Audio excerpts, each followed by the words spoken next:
সাইদের প্রসারিত দুই হাত যেন এক অলঙ্ঘনীয় পর্বত। কোনো বর্গীর সাধ্য নেই যেটা অতিক্রম করে বাংলাদেশের মানুষকে স্পর্শ করতে পারে।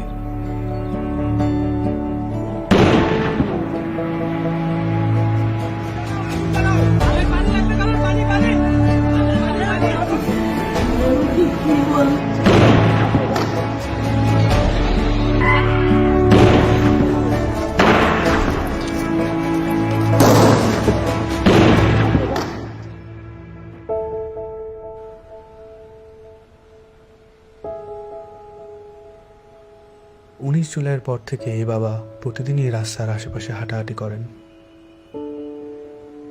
কখনো আবার নির্বাক দাঁড়িয়ে থাকেন। উনি সামনের দিকে তাকিয়ে থাকেন, কিন্তু আসলে কোনো দিকেই তাকান না।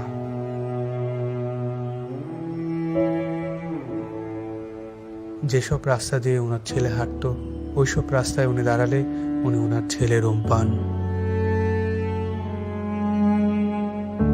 আমার ছেলে মৃত্যু অবস্থায় যখন দাফন দিতে নিয়ে যাবে, এর আগে যখন দেখছি যে হাসতেছে, সে হাসতেছে, হাসি মুখ অবস্থা। ইভেন্টের কাজ করতো, শুধু বাপের কিভাবে একটু সাহায্য করে। কোনো আজে বাজে আড্ডাতে ছিল না। ওই সারাদিন শুধু কলেজ থেকে আসা, ও একটুখানি বিকেল বেলা একটু বন্ধু বান্ধব নিয়ে ক্রিকেট খেলতো, ক্রিকেটের পাগল।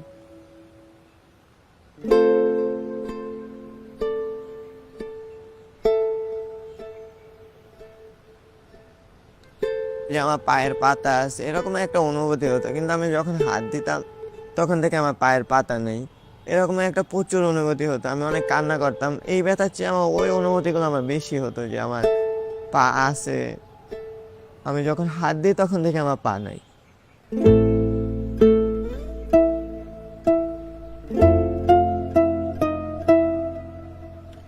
এই হসপিটালে আমি অল্প কিছুদিন হলো আসলাম।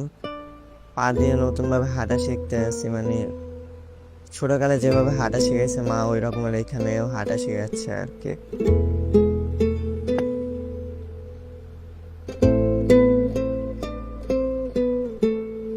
একটি প্রতিবন্ধী কিশোর, 7 বছরের বাচ্চা, ল্যাংড়া মানুষ যদি সংগ্রামে নামতে পারে, তাহলে আমি কেন বসে থাকবো ঘরে? একদিন তো মরতেই হবে। তাই মৃত্যুর ভয় করে স্বার্থপরের মতো ঘরে বসে না থেকে গুলি খেয়ে বীরের মতো মৃত্যু অধিক শ্রেষ্ঠ। আমি যদি বেঁচে না ফিরি, তবে কষ্ট না পেয়ে গর্বিত হয়েও জীবনের প্রতিটি ভুলের জন্য ক্ষমা চাই। আনাস।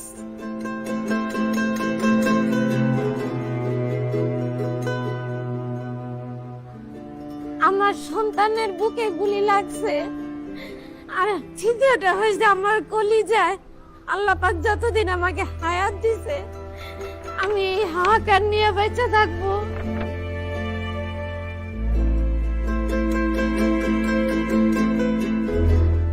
প্রিয় বাবা আসলে আমাদের একটা কিছু না, কিন্তু চকলেট নিয়ে আসছে।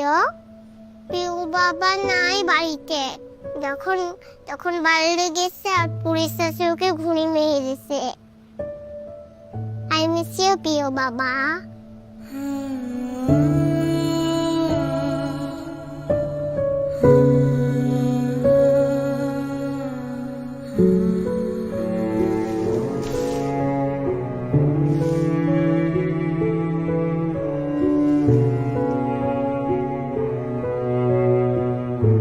এখন যে চেম্বারের মধ্যে বক্তব্য দিছিল যে আমরা কোনো সরকার বিরোধী আন্দোলন নয়, আমরা নিজের অধিকার আদায়ের জন্য বলে বলা করার পরে অমিল বড়ুয়া ওই ছাত্রলীগের লিডার আসছিল, তাই সেই গলা চিপি ধরছিল, গালমুখত থাপড় মারছে।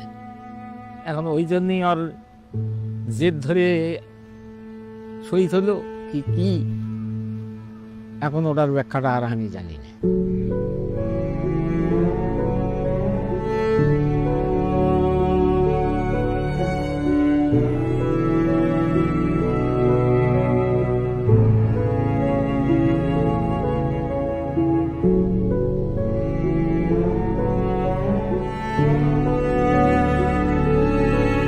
ঘুমের সময় মায়ের দুধ খাইয়া ঘুমায়, সেই ঘুমটা আর ঘুমাইতে পারে না, তখন আফাইতে পাইয়া পাইতে পাই করে ব্লট ফ্লট করে ঘুমের লেগে আবার উঠে খুলে লই।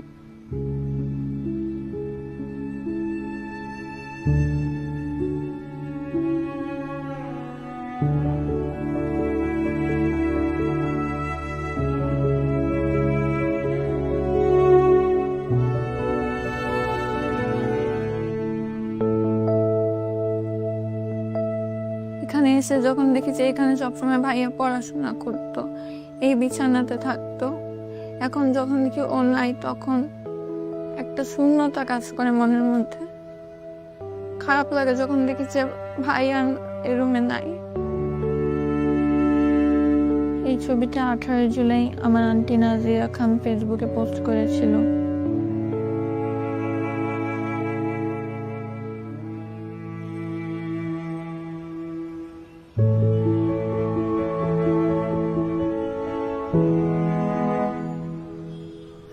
আজ কতদিন আমার ছেলে আমার মা কয়, আমার মাও কয় না, আমার বুক হয় না, কয় না আমার বাপ বেড়ে দে।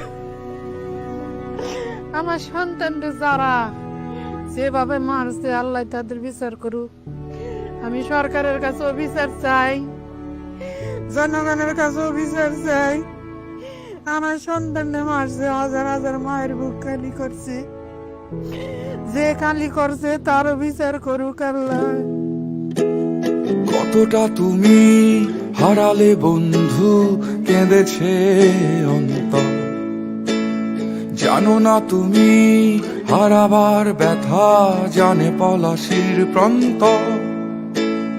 হারিয়ে গেছে যেখানে মায়ের সোনার নলুকখানি, দোলা ভরা ক্ষেতের ফসল, সাজানো ফুলদানি।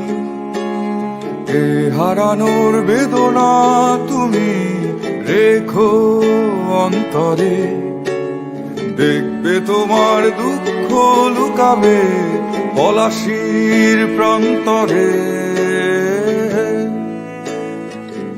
বাংলাদেশের বুকের ওপর চেপে বসা 36 দিনের এই ভারই আমরা নিতে পারছি না। একবার ভাবি চলেন 16 বছরে কত বড় ভার হয়ে এটা আমাদের বুকের ওপর বসেছিল। এই ভারই আমাদের শক্তি দিক সংস্কার করে নতুন বাংলাদেশ গড়ার।